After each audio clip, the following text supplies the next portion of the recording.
Okay, क्या आप प्रभु का वचन सुनने के लिए तैयार हैं? सच में?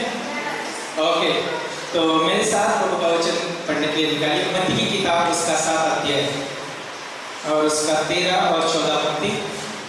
मत्ती की किताब, उसका 7 अध्याय 13 और 14 पंक्ति। उस समय हम बात करेंगे, उसके बाद में जो है हम प्रे करेंगे और प्रे में जो है समय बिताएंगे। प्रभु का वचन बोलता है, सफेद फाटक से प्रवेश करो, क्योंकि चौड़ा है वो फाटक और चाकल है वो मार्ग जो विनाश को पहुंचता है, और बहुत वे है जो उससे प्रवेश करते हैं। और 14 पंक्ति बोलता है, क्योंकि संकेत है वो फाटक और सकरा है वो मार्ग जो जीवन को पहुंचता है, और थोड़े हैं जो उसे पाते हैं। तो आइए प्रार्थना करते हैं। प्रभु, हम धन्यवाद देते हैं गॉड, ये समय आपका है, वचन आपका है, आपका दास, आपके लोग प्रभु परमेश्वर, हम प्रार्थना करते हैं इस वचन के माध्यम से आप अपने लोगों से बात करें। पवित्र आत्मा, रेडी जो आप परमेश्वर अपने लोगों से रखा है प्रभु बात करना, वो उनसे जरूर आप करिए प्रभु। हम धन्यवाद देते हैं, पास बात को आपके हाथों में सौंपते, उनके जीवन को आपके हाथों में सौंपते गॉड। उनको परमेश्वर में से आप छूना, चंगाई देना, आपको सामर्थ देना, बहुत देना, और आपकी महिमा के लिए इस्तेमाल करना। धन्यवाद देते गॉड। आगे परमेश्वर सभी प्रभु आगे का समय आपके हाथों में सौंपते हैं। हर एक जीवन का जो कोई भी प्रश्न से बैठा हुआ या चिंता से बैठा हुआ व्यक्ति हो प्रभु, निराशा से बैठा हुआ, लेकिन प्रभु आपका वचन जो है हर एक जीवन को प्रोज्वलित कर सके, इसे हम प्रार्थना करते हैं यीशु के नाम से मांगते हैं, आमीन। ओके, तो यहाँ पर जब हम मत्ती की किताब उसका 7 अध्याय और 13 और 14 पंक्ति पढ़ा यहाँ पर, तो ये पंक्ति जो है 2 मार्ग के बारे में बात करता है। कितने मार्ग के बारे में बात करता है? 2 मार्ग के बारे में बात करता है। और यहाँ पर जो है एक मार्ग जो है जीवन को जाता है, और एक मार्ग जो है विनाश को जाता है। और वो मार्ग में जो है, अगर आज हम देखेंगे उस मार्ग में जो है चलने वाले बहुत है। इस दुनिया में बहुत सारे लोग हैं, जो अनगिनत लोग हैं, जो उस मार्ग पे चल रहे हैं, उस रास्ते पे चल रहे हैं, और उनको जो है अपने जीवन का उद्देश्य क्या है, मकसद क्या है, और वो कहाँ से आए हैं, और इस दुनिया में क्यों है, और इस दुनिया को छोड़ेंगे तो कहाँ जाएंगे। इन तीनों प्रश्नों का जो है उनके पास कोई उत्तर नहीं, और अपना जीवन इस रीति से जीवन जी रहे कि हम इस दुनिया में जो पैदा हो गए हैं, हमें जीवन जीना है, और बस मरने के बाद जो है क्या, उसके बाद में किसी ने कुछ देखा नहीं। लेकिन यहाँ पर जब हम बाइबल के बारे में बात करते हैं, यीशु मसीह ने कहा, यूहन्ना का 14:6 में यीशु ने कहा, मार्ग, सत्य और जीवन मैं हूं। क्या कहा यीशु मसीह ने? मार्ग, सत्य और जीवन मैं हूं। अगर आप यूहन्ना के 8 में अगर पढ़ेंगे तो वहां पर यीशु मसीह ने कहा, तुम सत्य को जानोगे और सत्य तुम्हें स्वतंत्र करेगा। सोचिए, यीशु मसीह जो है मार्ग है, वो सत्य है, और वो क्या है? जीवन भी है। यीशु मसीह में ये तीनों चीजें जो है पूरी होती है। तो हम यहाँ पे बात कर रहे हैं 2 मार्ग के बारे में बात कर रहे हैं।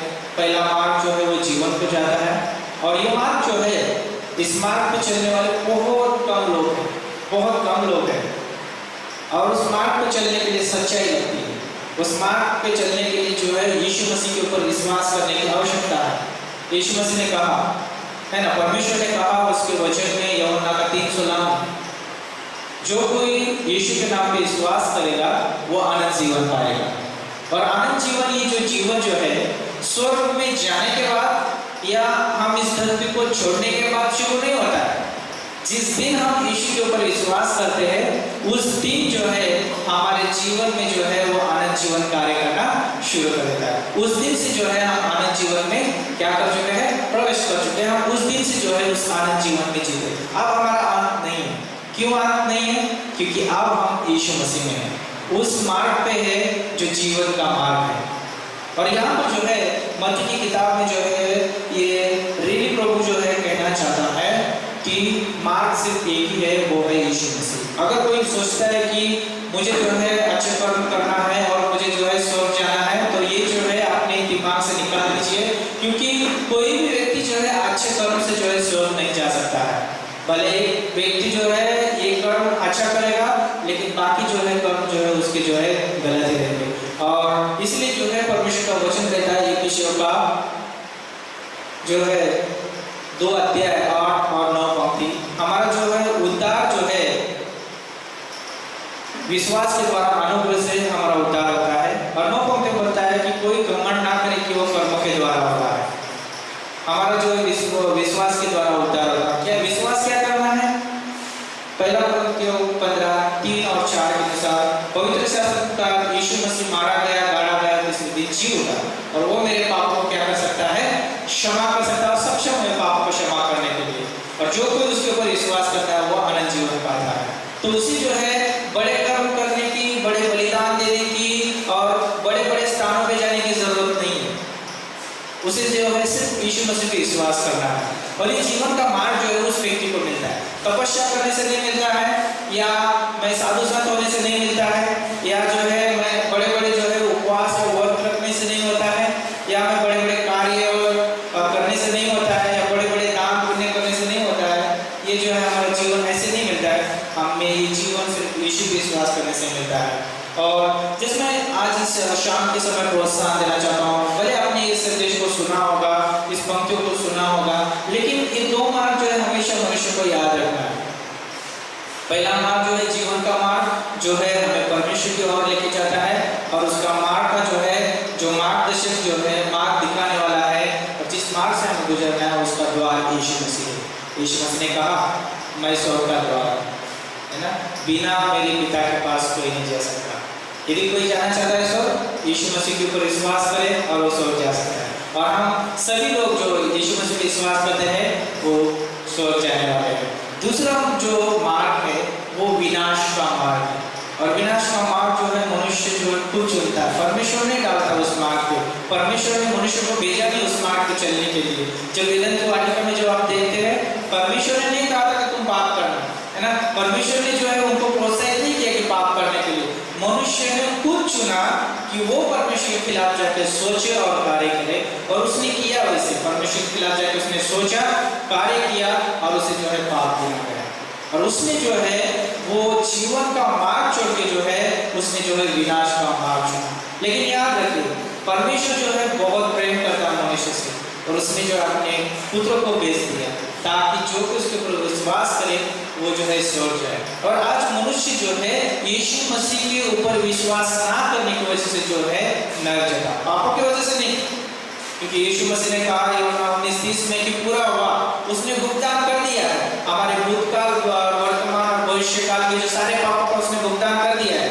आज मनुष्य इसलिए जाता है नरक क्योंकि उसने यीशु को स्वीकार नहीं किया। तो मनुष्य को जो है इस धरती पर जब रहता है तो उसे यीशु पर विश्वास करना जरूरी है, क्योंकि मनुष्य ने इस धरती पर पाप किया है तो उसका जो है पश्चाताप धरती पर ही होना चाहिए।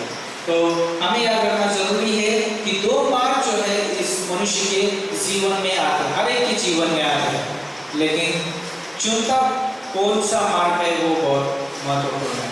और जिन्होंने जीवन का मार्ग चुना है वो जो है रेगी आशीष लोग हैं, क्योंकि यीशु मसीह ने कहा जो कोई उसके ऊपर विश्वास करता है वो आशीष है। जब वो यीशु मसीह और थोमा जब बात कर रहे हैं तो यीशु मसीह उसे कहते हैं थोमा कि तूने जो है देख के जो है तूने मुझ पे विश्वास किया, धन्य है वे जो लोग जो बिना देखे मुझ पे विश्वास करते हैं। यानी आशीषित है वो लोग जो बिना देखे जो है मेरे ऊपर विश्वास करते हैं। सोचो कि कितने आशीषित है हम कि हम बिना देखे परमेश्वर पे विश्वास करते हैं। और परमेश्वर जो है विश्वास से प्रसन्न होता है। इब्रानियों का 11 और 6 के अनुसार। तो कहने का मतलब ये है कि हम जब जीवन के मार्ग में चलते हैं तो हमारे पास जो है 4 चीजें जो है बहुत महत्वपूर्ण है। पहली बात कि हमें हर दिन जो है परमेश्वर की आवाज सुनना है। और हमें आवाज सुनना हमें कहाँ से पता चलता है? प्रभु का वचन है हमारे पास, प्रभु जो है उसके वचन से बात करता है।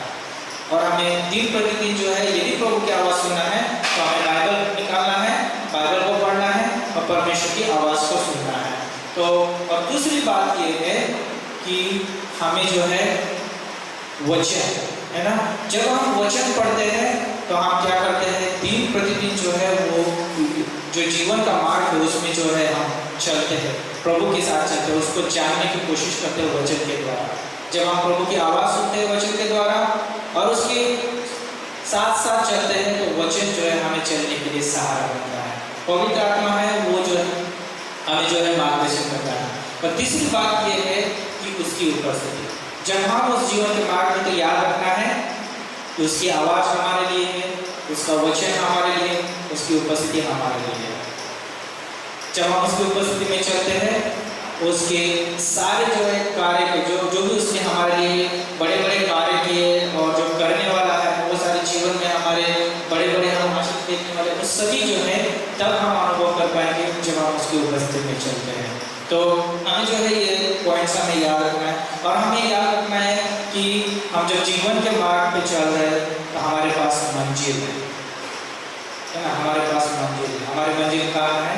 हाँ, हमेशा के लिए परमेश्वर के साथ जीवित रहने वाले हैं। हमारे पास मृत्यु नहीं है, हम परमेश्वर से अलग होने वाले नहीं हैं। क्यों नहीं है?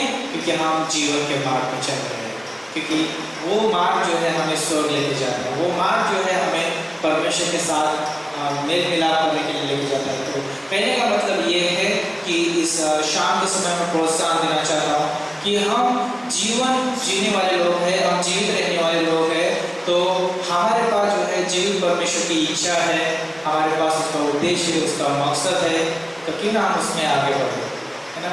तो ये समय जो है लास्ट जो है पॉइंट ये है कि प्रार्थना, हमें क्या करना चाहिए? हमेशा प्रार्थना में जो है जीवन जीना चाहिए। प्रार्थना वो है कि मैं परमेश्वर से बात करता हूँ। हर एक व्यक्ति जो है प्रार्थना के द्वारा परमेश्वर से बात करता है, वचन के द्वारा परमेश्वर हमसे बात करता है, प्रार्थना के द्वारा हम परमेश्वर से बात करते हैं। क्यों? क्योंकि हम जीवित परमेश्वर पे विश्वास करते हैं और वो जीवित मार्ग पे चलते हैं। क्योंकि यदि हम उस विनाश के मार्ग पे चलते तो कैसे हम परमेश्वर से प्रार्थना करते हैं, कैसे हम उसकी आवाज़ सुनते हैं, कैसे हम उसकी उपस्थिति का अनुभव कर सकते हैं और कैसे हम बोल सकते हैं कि मेरी मंजिल जो है वो सुरक्षित है? हम कभी नहीं बोल सकते थे। आज दुनिया में कोई व्यक्ति नहीं बोल सकता जो यीशु मसीह पे विश्वास नहीं कर रहा। जो यीशु मसीह पे विश्वास करता है वो व्यक्ति जरूर बोलेगा कि परमेश्वर की आवाज़ मेरे लिए, परमेश्वर का वचन मेरे लिए, परमेश्वर की उपस्थिति मेरे लिए है और परमेश्वर का जो जहाँ परमेश्वर रहता है वो स्थान मेरे लिए, मेरी मन परमेश्वर जो मेरे लिए मंजिल ठहरा है वो मेरे लिए, वो कह सकता है। और नहीं क्यों ना इस वचन के द्वारा जो है हम प्रभु को महिमा देते हैं और उसके ऊपर सोचते विचार करते हैं, मैं ये संदेश क्यों बांटा आपके साथ, ये बातें जो मैं आपके साथ क्यों बांटा?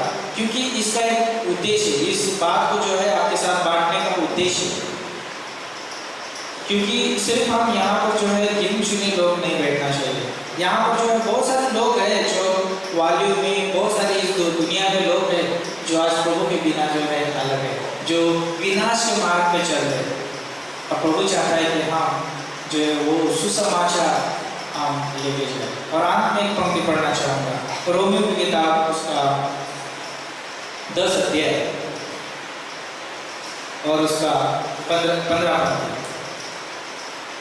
ओके, यहाँ पे प्रभु का वचन बोलता है, और प्रचारक बिना क्यों कर सुने और यदि बेचे ना चाहे तो क्यों कर प्रचार करें? जैसा लिखा है कि उनके पाप क्या ही सुहावने हैं जो अच्छी बातों का सुसमाचार सुनाते हैं। अच्छी बात क्या है और सुसमाचार क्या है? इस दुनिया में कोई अच्छी बात नहीं है, अच्छा सुसमाचार कोई नहीं है सिवाय यीशु मसीह के बलिदान के, वो सुसमाचार है। और वो सुसमाचार जो है जो विनाश के मार्ग पे चलने वाले लोगों के पास नहीं है, जो जीवन के मार्ग पे चलने वाले लोग हैं उनके पास है। आप क्या करना चाहिए उन लोगों को? उनके पास सुसमाचार है तो वो लोग जो है उन लोगों को जो है सुसमाचार देना जरूरी है। क्यों? क्योंकि हम ही लोग हैं जो परमेश्वर की ज्योति को इस दुनिया में लेके चलते हैं, उस परमेश्वर के प्रकाश को हम इस दुनिया में लेके चलते हैं। तो जैसे मैं प्रोत्साहन देना चाहता हूँ कि चाहे आप जॉब पे है, चाहे आप आपके घर पे है, चाहे किसी स्थान पे क्यों ना हो, क्यों ना प्रभु का वचन प्रचार करें, क्यों ना प्रभु की बातें जो है लोगों के साथ बताएं। आप किस परमेश्वर पे विश्वास करते हैं, क्यों ना उस परमेश्वर के बारे में आप बताएं। तो उस परमेश्वर के बारे में जब हम बताते हैं परमेश्वर की महिमा होती है, परमेश्वर के नाम को ऊंचा उठाया जाता है और वो लोग भी जो है सही मार्ग को पाएंगे और उस मार्ग पे चलेंगे जो मार्ग जीवन को जाता है ना। जीवन का मार्ग है जो परमेश्वर के पास जाता है और उस मार्ग का जो है वो भी आनंद उठा सकेंगे। तो सोचिए कि अभी एक नई स्कीम निकली है ना कि क्या बोलते हैं, कौन सा गवर्नमेंट ने एक स्कीम निकाला है, उसकी वजह से जो लोग जो है बहुत हलचल, पता नहीं आप लोग को पता है नहीं पता है, लाड़की बहन करके उन्होंने जो है एक फॉर्म निकाला है और उसके द्वारा वो बोलते हैं कि हाँ हर एक जो बहन है उसको जो है 1500 है ना मंथली मिलेंगे। उसकी वजह से जो लोग ये डॉक्यूमेंट्स निकाले वो डॉक्यूमेंट्स निकाले, उसके लिए जो है बहुत सारा जो है परेशान हो रहे हैं। लेकिन सोचो कि यीशु मसीह का जो सुसमाचार उसके लिए कोई परेशान हो रहा है, कोई यीशु मसीह के सुसमाचार के लिए आगे बढ़ रहा है। ये जरूरी है हमें जो उस सारी चीज़ों के ऊपर मनन करने से पहले हमें सुसमाचार के ऊपर मनन करना है, उसमें आगे बढ़ना है। अगर वो न्यूज़ इतनी फैल सकती है, सुसमाचार क्यों नहीं फैल सकता है? जो जीवन देता है, जो बहुत सारे लोगों को जो है बचा सकता है, वो विनाश का नहीं, जो है जीवन का मार्ग है। तो जैसे मैं आपको प्रोत्साहन देता हूँ कि इन मार्ग के बारे में सोचिए और उन लोगों के बारे में सोचिए जिनको अभी तक नहीं मिला है, ठीक है।